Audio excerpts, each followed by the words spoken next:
प्रतिभा, consultant obs gynae, tender palm hospital Lucknow से। March month endometriosis awareness month के रूप में मनाया जाता है और आज हम इंडोमेट्रियोसिस के बारे में बात करेंगे। 1 in 10 women suffer from endometriosis in India. Endometriosis आजकल एक बहुत कॉमन डिजीज़ हर फीमेल्स में हो गई है और इसमें हम बेसिकली क्या होता है कि नॉर्मली मेंस्ट्रुअल ब्लड जो कि ड्यूरिंग मेंस्ट्रुएशन बाहर की तरफ निकल जाता है, बट कुछ केसेस में ऐसा होता है कि वो ट्यूब के थ्रू जाके डिफरेंट बॉडी पार्ट्स पे इकट्ठा हो जाता है या जमा हो जाता है, जैसे कि ट्यूब पे, ओवरी में, और लिगामेंट्स जो होते हैं बॉवेल में, ब्लैडर में या फिर रेक्टम में कहीं भी डिपॉजिट्स हो जाते हैं। और कभी कभी यूट्रस यानी बच्चेदानी के मसल्स में भी ये इकट्ठा हो जाते हैं और जब पीरियड आता है तब वो ब्लड उन जगहों पे इकट्ठा होकर एक सिस्ट या पाउच लाइक थिंग बना लेते हैं और जिसे हम चॉकलेट सिस्ट भी कहते हैं। जैसा कि इस डायग्राम में आप देख सकते हैं, ये हैं एंडोमेट्रियोटिक डिपॉजिट्स और या चॉकलेट सिस्ट ऐसे हमारे बॉडी में डिफरेंट जगहों पे डिपॉजिट हो जाते हैं। और इन्हें हम चॉकलेट सिस्ट इसलिए कहते हैं क्योंकि इसके अंदर जो ब्लड इकट्ठा होता है वो चॉकलेट कलर का हो जाता है। इसमें नॉर्मली पेशेंट को सिम्टम्स सिवियर पेन होता है और ड्यूरिंग पीरियड्स या पीरियड्स के पहले पेन होगा एंड देन पैरों में दर्द होगा, बैक एक, सिवियर पेन, एब्डोमिनल डिस्कम्फर्ट होगा, ब्लोटिंग होगी, गैस बनेगा एंड पेल्विक पेन, कॉन्स्टिपेशन की समस्या होती है पेशेंट को। और अगर मैरिड फीमेल है तो इनफर्टिलिटी की भी प्रॉब्लम आती है। इसकी हम डायग्नोसिस अल्ट्रासाउंड से बना सकते हैं।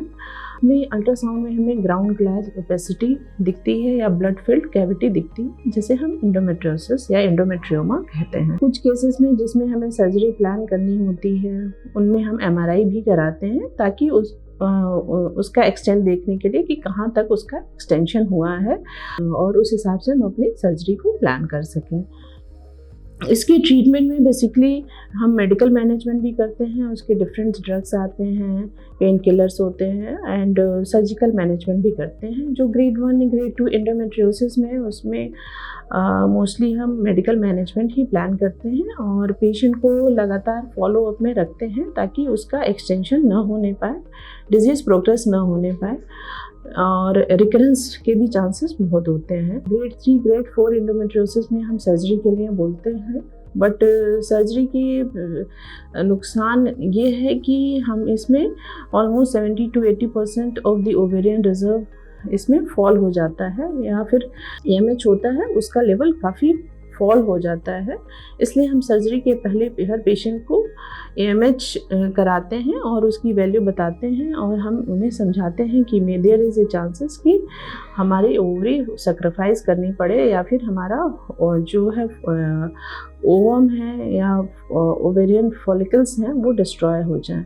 कुछ जिन पेशेंट्स में हम IVF प्लान होता है तो उसमें हम सर्जरी के पहले ओवम पिकअप करके एग्स को रिट्रीव करके एम्ब्रियो फ्रीज कर लेते हैं, उसके बाद हम सर्जरी को प्लान करते हैं। और ऐसी केसेस में पेशेंट को सर्जरी के तुरंत बाद उनको हम प्रेगनेंसी के लिए ट्राई करने के लिए बोलते हैं। विदिन 3 to 6 months अगर प्रेगनेंसी हो जाती है तो अच्छी चीज़ है, otherwise there is again chances of recurrence is there.